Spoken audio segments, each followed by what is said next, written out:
Сәлеметсіздер ме, балалар? Бүгінгі сабақтың тақырыбы Дина күй шертеді. Здравствуйте, ребята! Тема сегодняшнего урока – Дина играет күй.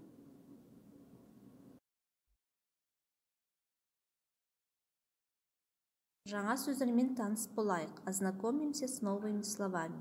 Атақты, известный, знаменитый, ұлы, великий, величавый, дарынды, одаренный, күйші, музыкант, күй шерту, играть күй, ұстаз, педагог, учитель, наставник. Тағы да бір қайталап шығайық. Повторим еще раз. Атақты, ұлы, дарынды, күйші, күй шерту, ұстаз.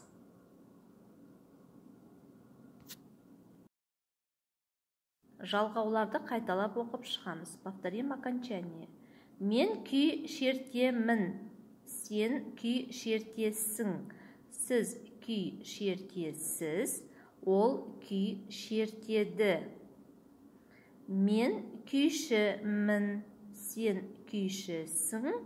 Сіз күйшісіз. Ол күйші. Оқы, қайтала. Атақты күйші күй үйренеді. Ұлы күйші күй шертеді. Дарынды қыз күй шығарады. Дұрыс айт. Атақты, ұлы, күйші, ұстаз.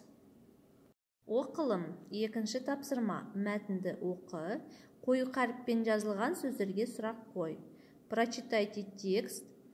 Нужно будет задать вопросы к словам, где выделены жирным шрифтом. Например, Дина Нұрпейісова қазақтың атақты күйшісі. Дина Нұрпейісова кім? Атақты күйші. Жазылым. Үшінші тапсырма, сөйлем құраңдар. Дина атақты күйші болды. Мысалы, Дина стала известным музыкантом. Келесі тапсырма, ол кім, ол не істеді деген сұрақтарға жауап беріп, сызбаны толтырыңдар. Нужно вам заполнить схему, отвечая на вопросы, кто это, что он сделал. Айтылым 5-ші тапсырма, жоспар бойынша күйші Дина туралы мәтін құра. По плану нужно вам составить текст.